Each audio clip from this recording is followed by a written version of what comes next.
आप सभी का स्वागत है हमारे YouTube चैनल पर। और आज हम लोग पढ़ेंगे इंटरमीडिएट हिंदी में संस्कृत पाठ। तो हिंदी के अंतर्गत जो संस्कृत खंड दिया हुआ है उसमें द्वितीय पाठ है संस्कृत भाषायाः महत्वम। तो आज हम संस्कृत भाषायाः महत्वम पाठ को पढ़ेंगे। लेकिन आगे पाठ को पढ़ने से पहले एक बात कहना चाहते हैं, यदि आपने चैनल को सब्सक्राइब नहीं किया है तो चैनल को सब्सक्राइब कर लीजिए और हमारी वीडियोज़ को लोगों को शेयर करते रहिए। चैनल को सब्सक्राइब करने के बाद आप बेल आइकन दबा दीजिए, जिससे हमारी आने वाली वीडियोज़ की नोटिफिकेशन आपको सही समय पर मिल जाए और आप उसका लाभ उठा सकें। चलिए ठीक है, चलते हैं हम पाठ की ओर। तो पाठ का नाम है संस्कृत भाषायाः महत्वम, अर्थात संस्कृत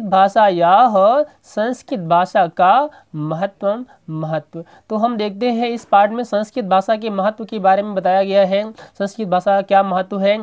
तो पहली पंक्ति दी हुई है, धन्यो अयम भारत देशः।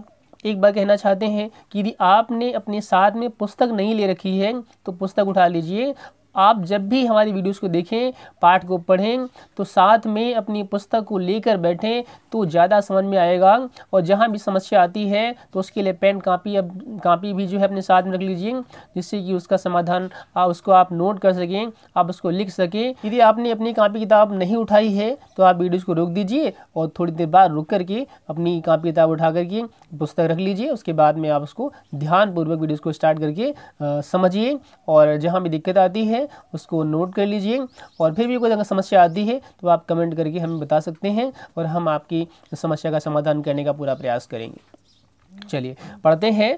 धन्यो अयम भारत देशः। तो धन्य है यह भारत देश।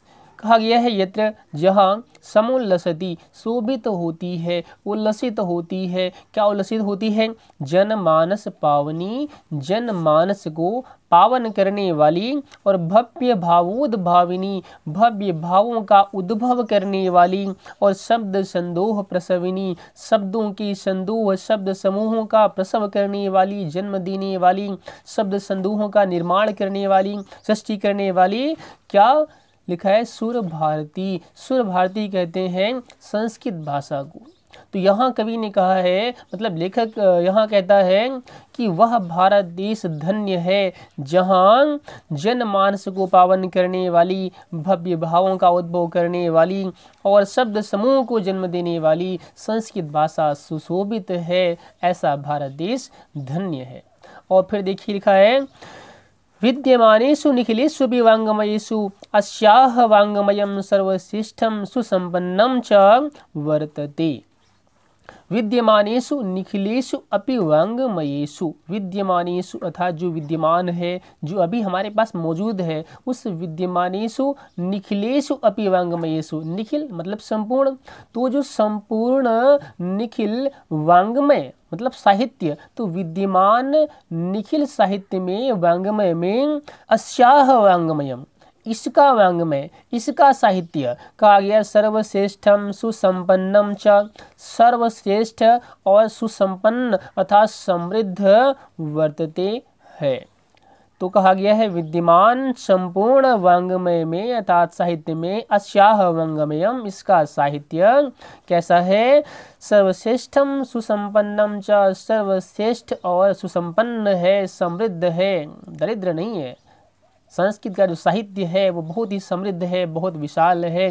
और फिर कहा गया है, इयम एव भाषा संस्कृत नामना अपि लोके प्रथिता अस्ति। इयम एव भाषा, इयम एव यही भाषा कैसी है? संस्कृत नामना अपि संस्कृत नाम से भी, लोके संसार में, समाज में, विश्वता अस्ति प्रसिद्ध है या जानी जाती है, सुनी जाती है। तो इस भाषा को लोक में हम संस्कृत नाम से भी जानते हैं। और अस्माकं रामायण महाभारत आदि ऐतिहासिक ग्रंथ, आप पदों को फोड़ कर अलग अलग करके पढ़ने का प्रयास करें। जो संधि विच्छेद करके आप पदों को पढ़ेंगे तो आपसे अर्थ आराम से समझ में आएगा, आप अर्थ आराम से निकाल लेंगे। तो प्रयास करिए, जैसे हम पदों को फुट कर करके पढ़ रहे हैं आप वैसे समझने का प्रयास करें और वैसे ही पढ़ें तो आराम से आप इसका हिंदी अनुवाद जो है कर पाएंगे। देखिए लिखा है, अस्माकं रामायण महाभारत आदि ऐतिहासिक ग्रंथाः चत्वारो वेदाः सर्वाः उपनिषदः अष्टादश पुराणानि अन्यानि च महाकाव्य नाट्य आदीनि अस्याम् एव भाषायां लिखितानि सन्ति। तो अस्माकं हमारे रामायण महाभारत आदि ऐतिहासिक ग्रंथ, तो हमारे जो रामायण महाभारत आदि ऐतिहासिक ग्रंथ हैं आप जानते हैं संस्कृत भाषा में ही हैं। तो कहा गया है हमारी रामायण महाभारत आदि ऐतिहासिक ग्रंथ। फिर चत्वारो वेदाः, चारों वेद, वेद चार हैं तो कहा गया चारों वेद, सर्वाः उपनिषदः, सभी उपनिषदें, और अष्टादश पुराणानि, 18 पुराणानि, पुराण का क्वेश्चन है तो 18 पुराण, अन्यानि च, और अन्य भी क्या, तो महाकाव्य नाट्य आदि, महाकाव्य नाट्य नाटक आदि, अस्यामेव भाषायाम अर्थात इसी भाषा में लिखितानि सन्ति, लिखे हैं। इयमेव भाषा, इयम एव यही भाषा सर्वासाम आर्य भाषाणाम जननीति मन्यते भाषा तत्वविद्भिः। कहा गया है कि इयम एव भाषा, यही भाषा सर्वासाम आर्य भाषाणाम, सभी आर्य भाषाओं की जननीति मन्यते, जननी मानी जाती है, जन्म देने वाली मानी जाती है, माता मानी जाती है। यही भाषा था संस्कृत भाषा जो है, तो संस्कृत भाषा ही सभी आर्य भाषाओं की जननी, जन्म देने वाली अर्थात माता मानी जाती है। भाषा तत्वविद्भिः, भाषा तत्व के जो विद्वान हैं उनकी द्वारा, तो भाषा तत्व के विद्वानों की द्वारा यही भाषा था संस्कृत भाषा सभी आर्य भाषाओं की जननी मन्यते, मानी जाती है।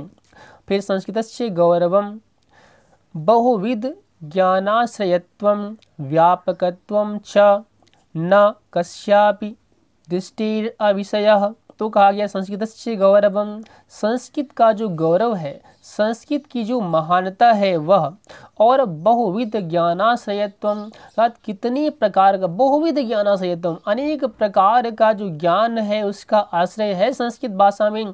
तो संस्कृत भाषा में अनेक प्रकार के ज्ञान का जो आश्रय है, शरण है वह, और व्यापकत्वम च, और उसकी व्यापकता, वह कितना व्यापक है, वह न कस्यापि दृष्टिर विषयः, वह किसी की अदृष्टि का विषय नहीं है, अर्थात वह किसी से अपरिचित नहीं है। मतलब यह है कि इससे सभी परिचित हैं या सबको ज्ञात है कि कितना ज्ञान संस्कृत वाङ्मय में भरा हुआ है। और फिर कहा संस्कृतस्य गौरवमेव, संस्कृतस्य गौरवम एव दृष्टिपथम आनीय सम्यग् उक्तम आचार्य प्रवरेण दंडिना, आचार्य प्रवरेण दंडिना।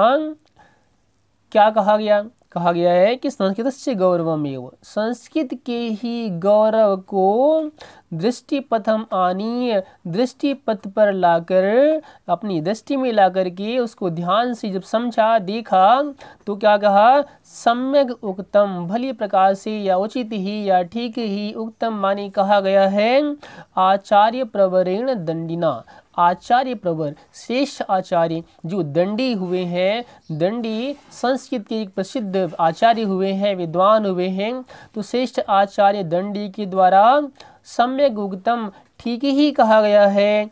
क्या कहा उन्होंने, तो आचार्य दंडी ने संस्कृत भाषा के संबंध में कुछ बात कही थी, तो उन्होंने कहा था कि संस्कृतम नाम देवी वाग अन्वाख्याता महर्षिभिः, महर्षि भी, महर्षियों की द्वारा, जो महान ऋषि हुए हैं उन महान ऋषियों की द्वारा, संस्कृतम नाम देवी वागन्वाख्याता, संस्कृतक नाम की जो वाणी है, जो भाषा है वह संस्कृत देवी वाग अन्वाख्याता, देवी वाक वाणी के नाम से अन्वाख्याता प्रसिद्ध है, जानी जाती है, या देवी वाणी उसे कहा जाता है, या ऐसे कह सकते हैं संस्कृत भाषा को देव भाषा भी कहा जाता है, ऐसा महर्षियों ने माना है।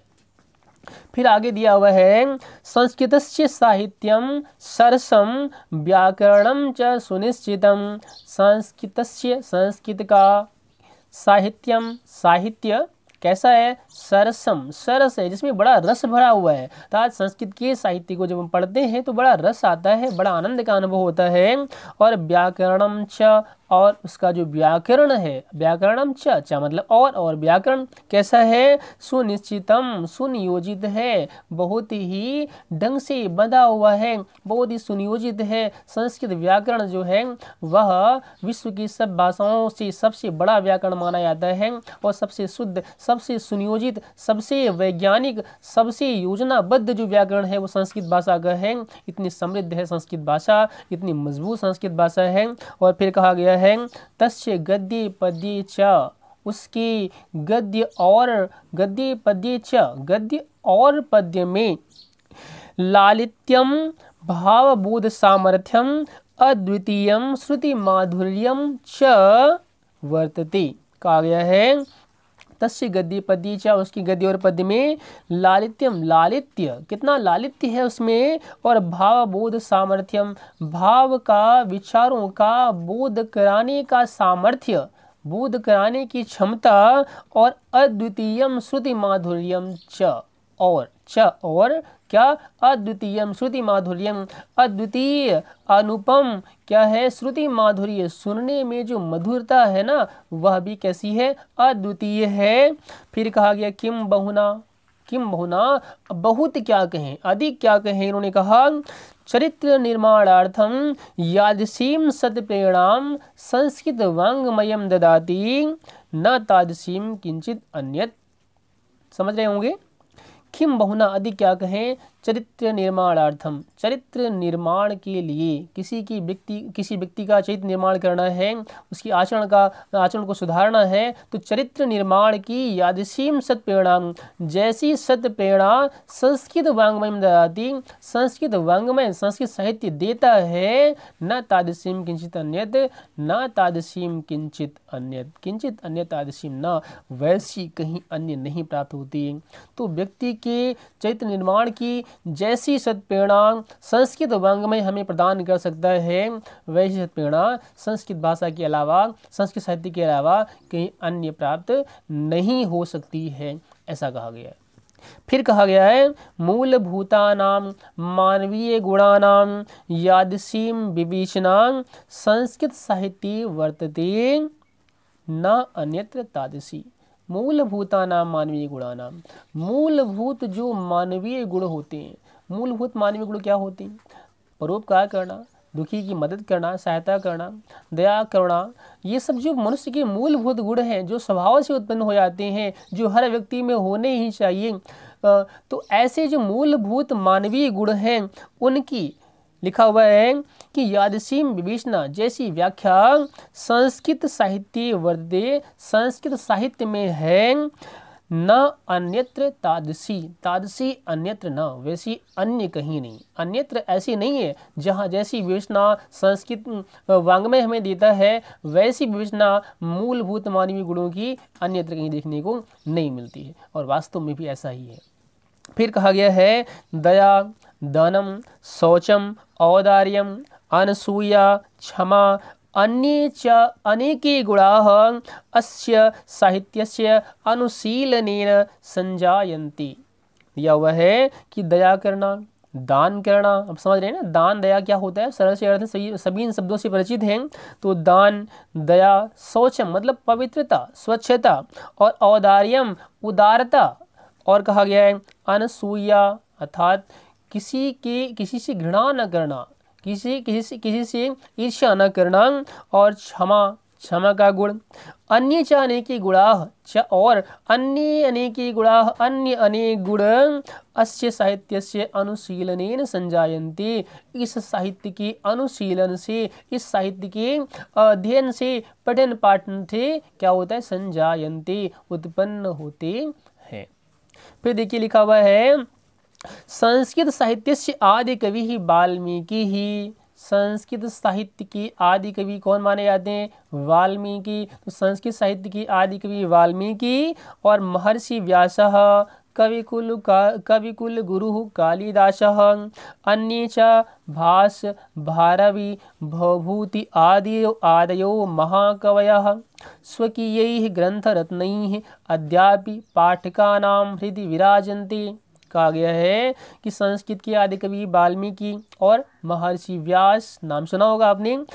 कवि कुल गुरु कालिदास, कवियों के कुलगुरु माने जाते हैं कालिदास, संस्कृत के बहुत प्रसिद्ध कवि हुए हैं।